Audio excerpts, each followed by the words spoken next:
Chapter 66, The Time of Trouble. I saw the saints leaving the cities and villages, and associating together in companies, and living in the most solitary places.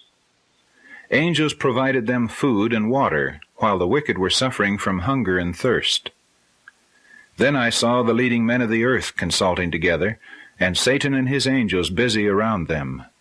I saw a writing, copies of which were scattered in different parts of the land, giving orders that unless the saints should yield their peculiar faith, give up the Sabbath, and observe the first day of the week, the people were at liberty after a certain time to put them to death. But in this hour of trial the saints were calm and composed, trusting in God, and leaning upon His promise that a way of escape would be made for them. In some places, before the time for the decree to be executed, the wicked rushed upon the saints to slay them, but angels in the form of men of war fought for them. Satan wished to have the privilege of destroying the saints of the Most High, but Jesus bade His angels watch over them. God would be honored by making a covenant with those who had kept His law in the sight of the heathen round about them. And Jesus would be honored by translating without their seeing death the faithful waiting ones who had so long expected Him. Soon I saw the saints suffering great mental anguish. They seemed to be surrounded by the wicked inhabitants of the earth. Every appearance was against them. Some began to fear that God had at last left them to perish by the hand of the wicked. But if their eyes could have been opened, they would have seen themselves surrounded by angels of God. Next came the multitude of the angry wicked, and next a mass of evil angels, hurrying on the wicked to slay the saints. But before they could approach God's people, the wicked must first pass this company of mighty holy angels. This was impossible. The angels of God were causing them to recede, and also causing the evil angels who were pressing around them to fall back. It was an hour of fearful, terrible agony to the saints. Day and night they cried unto God for deliverance. To outward appearance there was no possibility of their escape. The wicked had already begun to triumph, crying out, "Why don't your God deliver you out of our hands? Why don't you go up and save your lives?" But the saints heeded them not. Like Jacob, they were wrestling with God.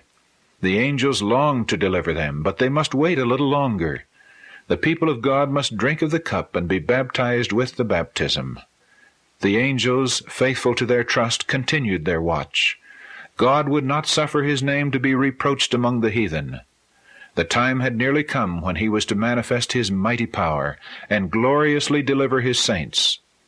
For His name's glory He would deliver every one of those who had patiently waited for Him, and whose names were written in the book. I was pointed back to faithful Noah.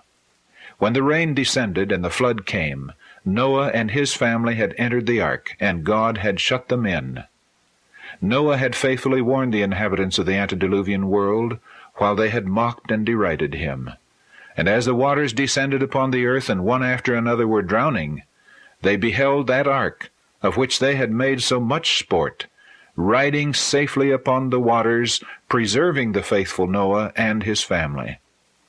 So I saw that the people of God, who had faithfully warned the world of His coming wrath, would be delivered.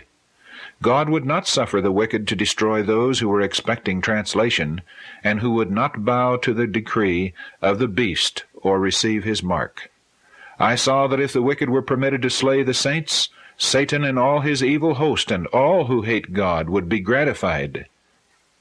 And oh, what a triumph it would be for His satanic majesty to have power in the last closing struggle over those who had so long waited to behold Him whom they loved. Those who have mocked at the idea of the saints going up will witness the care of God for His people, and behold their glorious deliverance. As the saints left the cities and villages, they were pursued by the wicked who sought to slay them. But the swords that were raised to kill God's people broke and fell as powerless as a straw. Angels of God shielded the saints. As they cried day and night for deliverance, their cry came up before the Lord.